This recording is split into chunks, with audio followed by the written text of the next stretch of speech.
Martes 3 de enero del año 2023. Queridos hermanos y hermanas, henos aquí reunidos en un nuevo día en torno a la palabra para esta breve lección divina que vamos a compartir. Les invito a que comencemos con una oración al Espíritu Santo, para que sea el Espíritu de Dios el que abra nuestra mente y nuestro corazón para el entendimiento y comprensión de la palabra del día de hoy. Ven, Espíritu Santo, llena los corazones de tus fieles y enciende en ellos el fuego de tu amor. Envía, Señor, tu Espíritu, que renueve la faz de la tierra.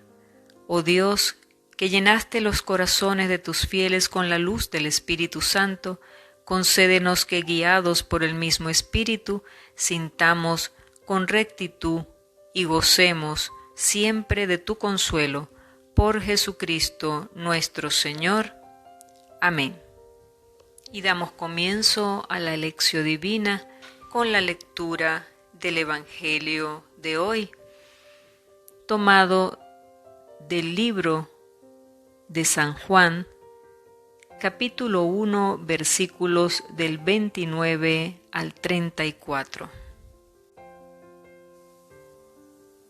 En aquel tiempo vio Juan el Bautista a Jesús, que venía hacia él, y exclamó: Este es el Cordero de Dios, el que quita el pecado del mundo.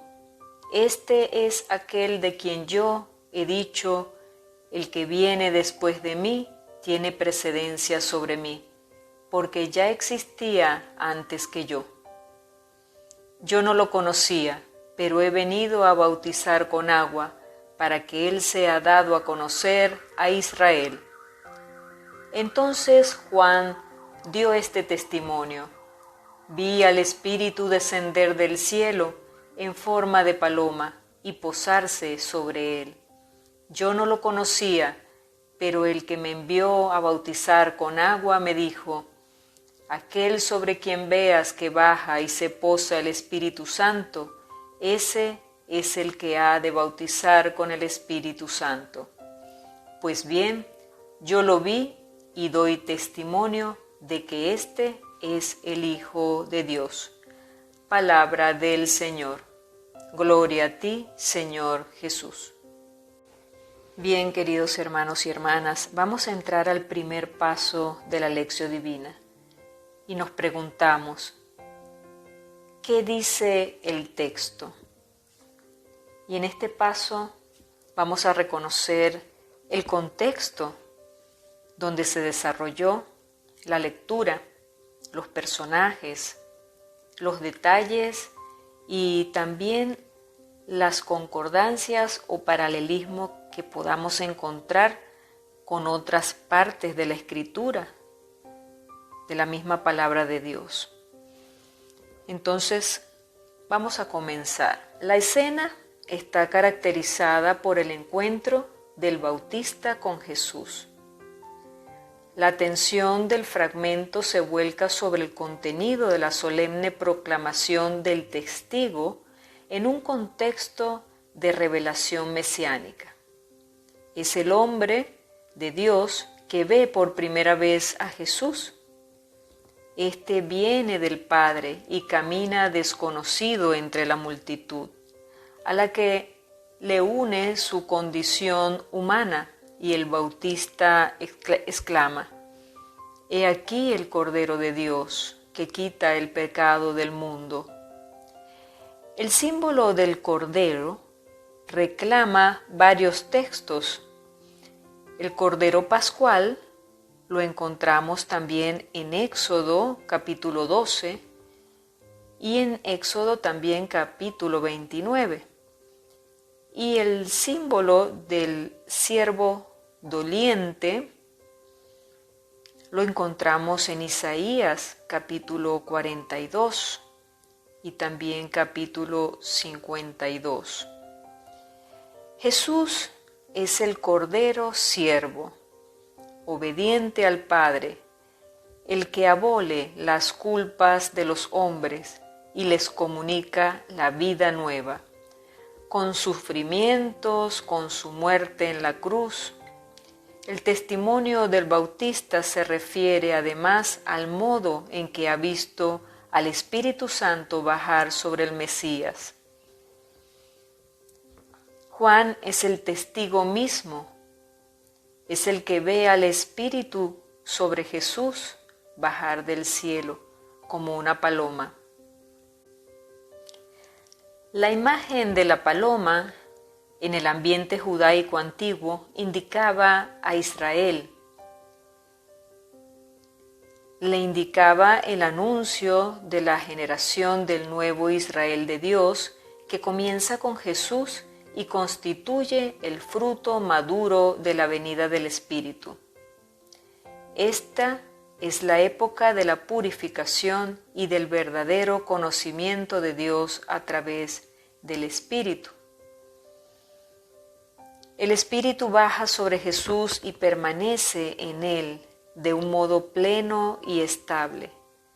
Él es la nueva morada de Dios, el templo del Espíritu, fuente perenne de salvación para todos. Es durante la teofanía del bautismo de Jesús cuando el Bautista reconoce al Mesías. Ahora puede testimoniar que Jesús es el Hijo de Dios. El que bautiza con el Espíritu Santo, esto es, da el Espíritu a todo discípulo y lo llena de este don prometido para la era de la salvación. Ahora pasamos a la parte de la meditación y nos preguntamos, ¿qué me dice a mí el texto? ¿Qué nos dice este texto que hemos leído y que hemos escudriñado? Hijos nacidos de Dios. Si vemos la lectura que acompaña al Evangelio de hoy, que es la primera lectura de la liturgia de hoy, se refiere a la primera carta del apóstol San Juan, capítulo 2, versículo 29, hasta el capítulo 3, versículo 6.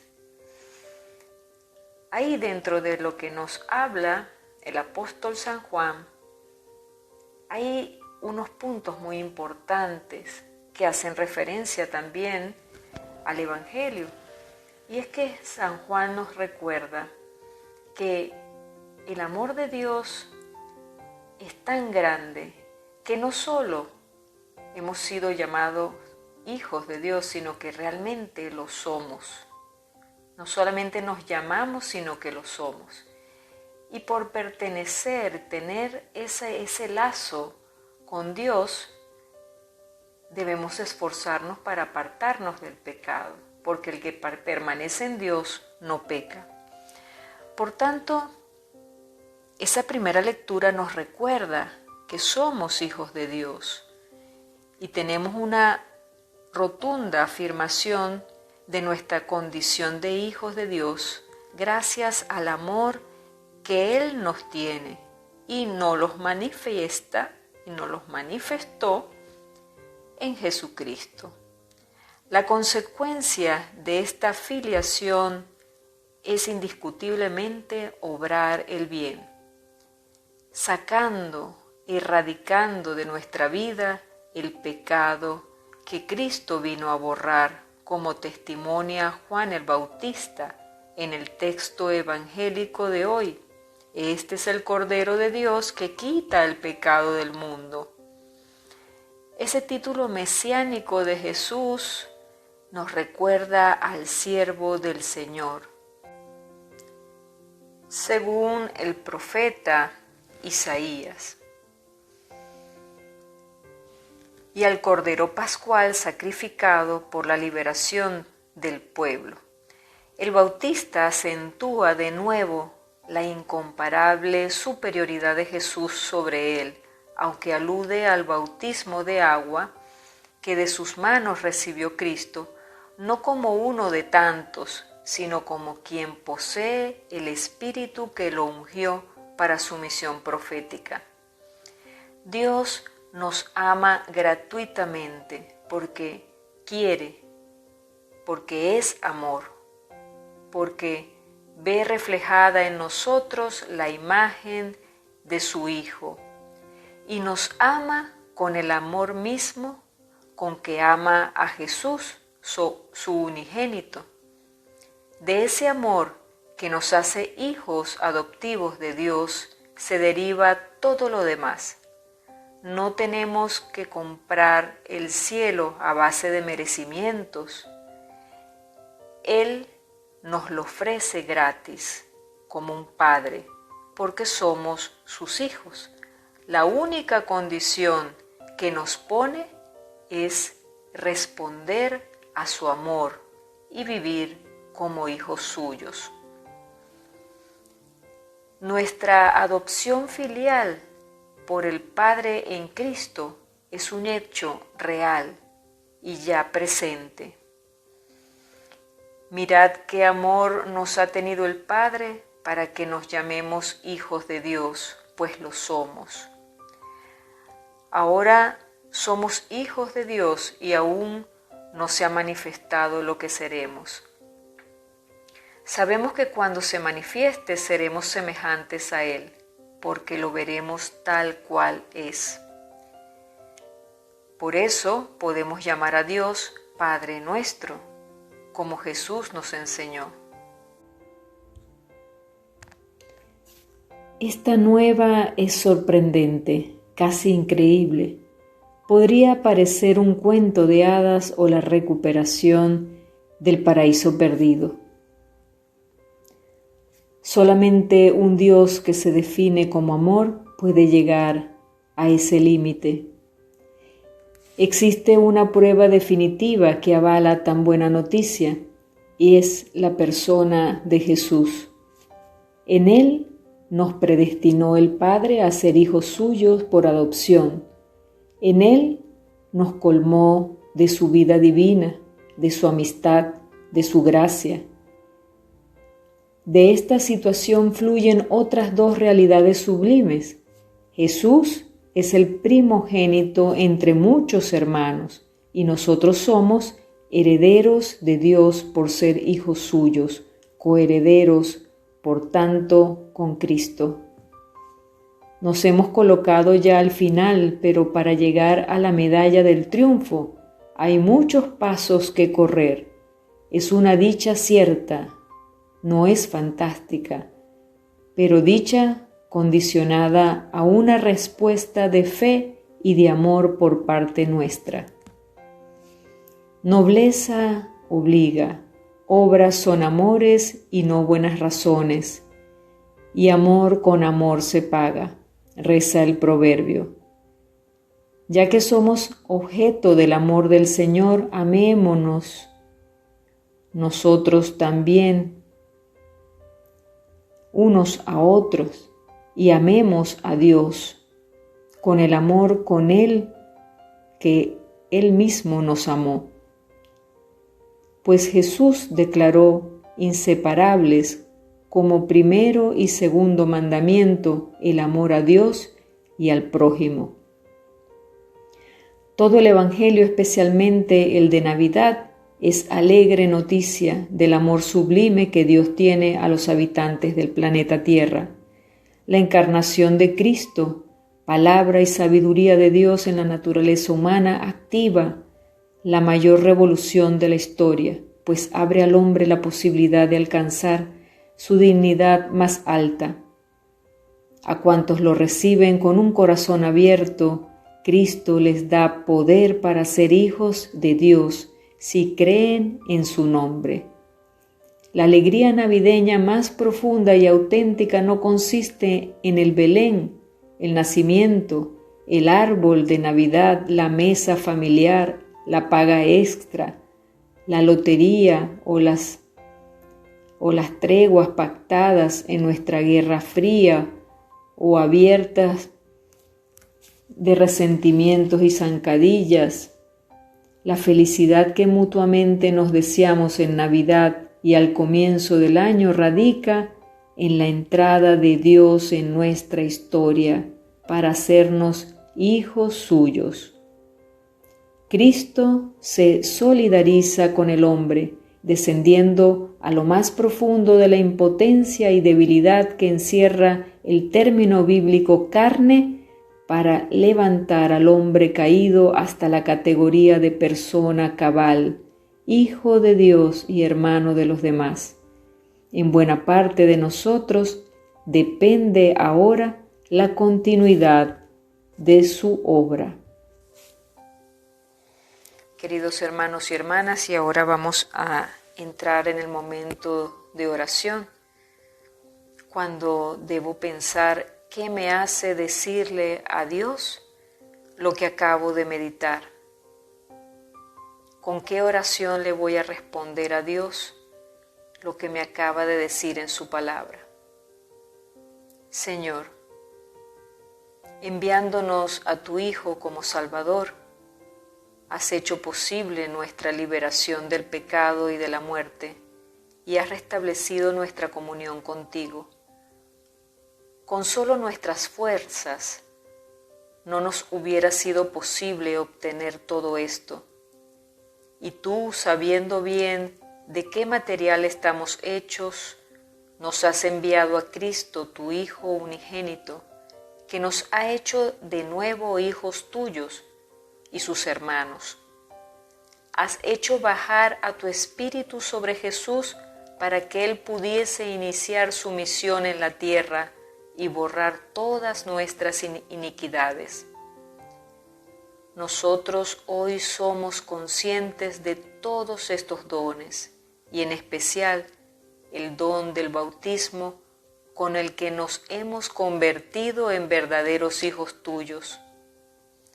Señor, haznos comprender cada vez más este inmenso don y que lo hagamos crecer en nosotros con un camino espiritual que nos haga adultos en la fe, generosos en el amor a nuestros hermanos y testigos creíbles de tu Evangelio entre aquellos que aún no han acogido tu salvación. Te pedimos, en nombre de Jesús tu Hijo, el Cordero sin mancha, que los que viven en la indiferencia y en el ateísmo sean sacudidos de su aparente tranquilidad y reconozcan en Jesús el auténtico sentido de la vida, y hechos hijos tuyos por medio del Espíritu Santo, experimenten tu ternura de Padre. Sabemos, Señor, que por la muerte de Jesús nos has dado la vida, y que todos nosotros podemos continuar la misión de tu Hijo en el mundo para crear una humanidad nueva, más fraterna, sin divisiones ni guerras, unidas en el signo del amor que nos ha enseñado Jesús. Amén. Bien, queridos hermanos y hermanas, ha llegado el momento final, el momento de escribir nuestro propósito de vida, propósito que extraemos de esta meditación, de la lectura de la palabra de hoy, de la meditación, de lo que nos ha dicho el Señor a cada uno en nuestro corazón. Vamos a ofrecerle ese compromiso, ese propósito de cambio de vida a nuestro Señor, y el cual escribiremos en nuestro cuaderno espiritual para ir revisando periódicamente cómo vamos en ese cumplimiento. Bueno, me despido por hoy. Estuvo con ustedes acompañándoles en esta lección divina Stefania Balota, y que el Señor nos bendiga, nos guarde de todo mal y nos lleve a la vida eterna. Amén. Hasta la próxima. Bendiciones.